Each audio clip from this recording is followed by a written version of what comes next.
ओम नमः शिवाय, हर हर महादेव। कैसे हो आप सब लोग।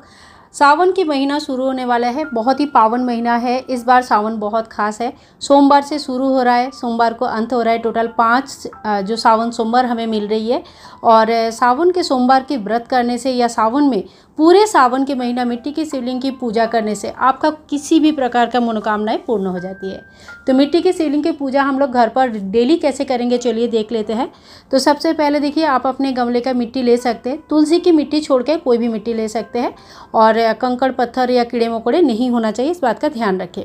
छोटा सा एक शिवलिंग तैयार कर लीजिए और फिर हाथ में थोड़ी सी जल लगा के धीरे धीरे उनका एक बढ़िया तरीके से फिनिशिंग दे दीजिए। कहीं से दरारें नहीं होनी चाहिए। डेली पूजन के लिए हमें ज़्यादा सामग्री की आवश्यकता नहीं है। अगर सिर्फ एक बेलपत्र मिल रहा है तो एक ही बेलपत्र ले लीजिएगा। और 5, 7, 21, 108 जितना मिल पाता है। इसके अलावा सफ़ेद फूल अगर मिल जाता है तो बहुत अच्छा है। आंकड़े का फूल वगैरह मिल जाएगा, बहुत अच्छा है। नहीं तो गेंदे के फूल ला के रख दीजिए घर पर, फ्रिज पर रख दीजिए। 2-3 दिन आराम से चल जाता है। बारिश के दिन है, थोड़ा सामान का व्यवस्था करके रखिए। बेल पत्र तो आपको ज़रूर लेके रख के फ्रिज में रख देना चाहिए। डेली एक एक चढ़ाइए।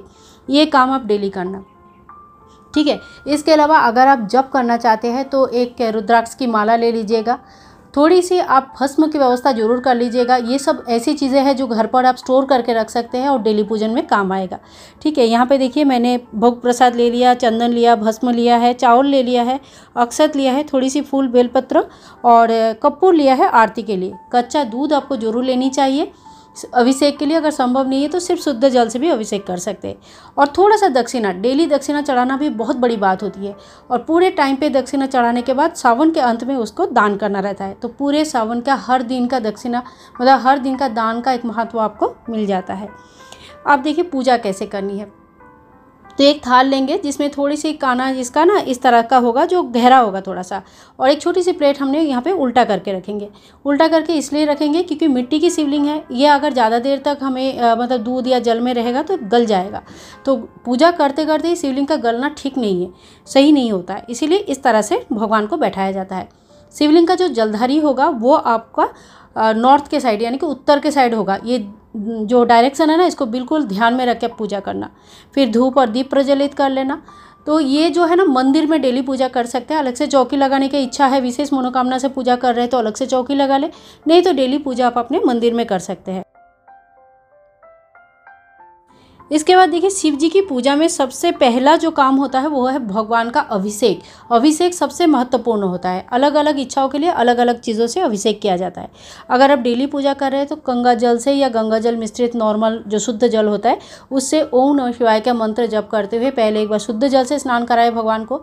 फिर दूध से, कच्चा दूध, कच्चा गाय का दूध से या पंचामृत जो भी आपके पास अवेलेबल है, और फिर से एक बार शुद्ध जल से स्नान कराए।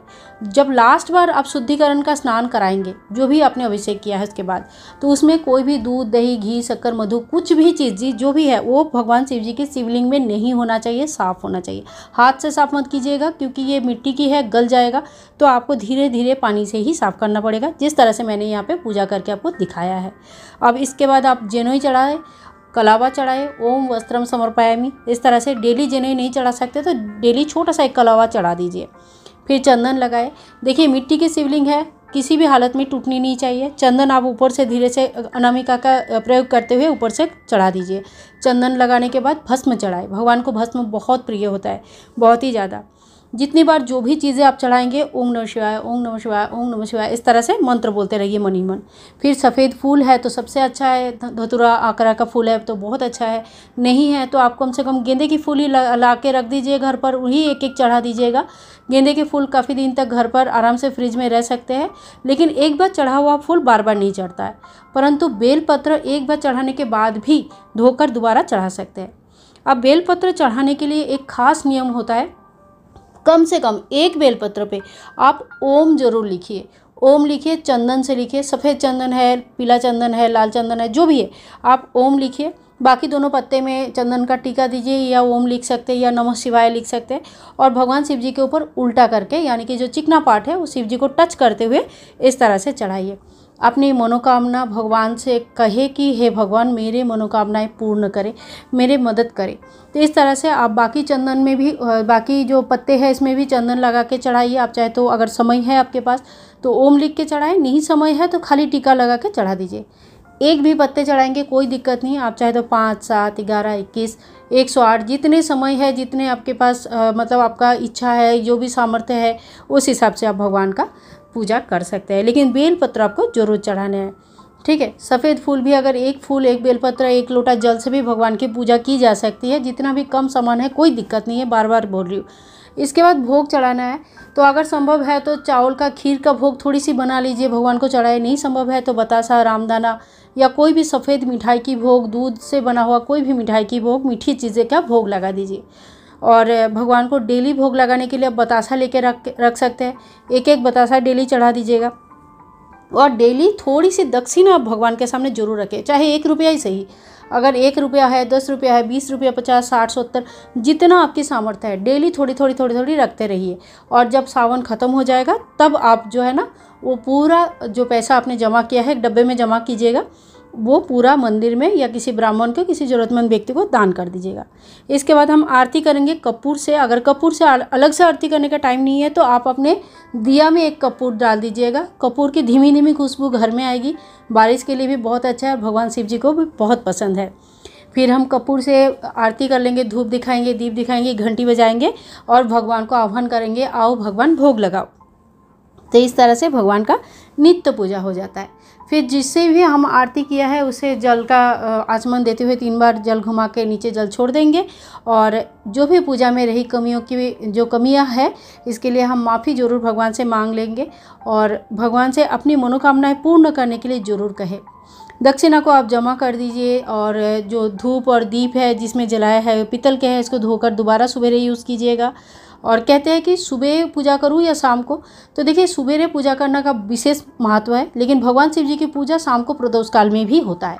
तो अगर आप ऑफिस जाने वाले हैं, सवेरे बहुत हड़बड़ी है, नहीं कर पाते, तो आप शाम के समय प्रदोष काल में भी पूजन कर सकते हैं, कोई दिक्कत नहीं है। भगवान शिव जी तो ऐसे देवता है कि आप सारा दिन जब आपको समय मिले तब पूजा करें, कोई दिक्कत नहीं है, ठीक है। तो इतनी महान है, इतने भोले हैं कि आप अपने मन से अपने आपका जो भी परेशानी है वो समझते हैं। तो देखिए अब विसर्जन की बारी है, तो जो मिट्टी के शिवलिंग है इनकी विसर्जन करना बहुत आवश्यक होता है। और जिस दिन पूजा करेंगे उसके अगले दिन इनका विसर्जन हो जाता है। अगर आपने सुबह पूजा किया तो आप शाम को भी विसर्जन कर सकते हैं, अगर आपने शाम को पूजा किया तो सवेरे विसर्जन कर सकते हैं, ठीक है। विसर्जन बेलपत्र या सामी पत्र के अगर जो मिट्टी है उसमें करेंगे तो बहुत अच्छा है। ये जो दूध दही है जो भी है, ये आप कोई बड़े वृक्ष के नीचे डाल सकते हैं, आपके घर में अगर बेल वृक्ष है उसमें डाल सकते हैं, लेकिन तुलसी में मत डालिएगा। अब जो छोटी सी शिवलिंग है, देखिए हमने ऊपर रखा था तो थोड़ा सा भी नहीं गला, बिल्कुल सही है, ठीक है। उनको हम अभी समय के वृक्ष के नीचे रख देंगे। आप इसी तरह से शिवलिंग बनाकर रोज़ समय के वृक्ष के नीचे भी पूजन कर सकते हैं। समय के वृक्ष के नीचे शिव पूजा बहुत ज़्यादा फायदेमंद है, बहुत ज़्यादा। आपका सभी मनोकामना पूर्ण हो जाते हैं, लेकिन थोड़ा सा मनोबल लेके जो भी संकल्प लेके करेंगे उसको पूरा कीजिएगा। इसके बाद देखिए हाथ से कभी भी शिवलिंग को तोड़ा नहीं जाता है। मिट्टी में हाथ से मैश कर दिया, मिट्टी में मिल गया, इस तरह से कभी नहीं होता है। तो आप ऊपर से धीरे धीरे जल डालिए, पेड़ पौधों में जल डालिए, तो उसमें टप टप करके थोड़ा करके जल गिरता रहेगा शिवलिंग के ऊपर, और धीरे धीरे शिवलिंग जो है ना मिट्टी में विलीन हो जाता है, तो अपने आप वो मिट्टी में मिल जाता है। तो कुछ इसी तरह से उनका विसर्जन हो जाता है। तो दोस्तों वीडियो कैसे लगी ज़रूर बताना, अच्छा लगे तो please like share and comment. Bye bye and take care.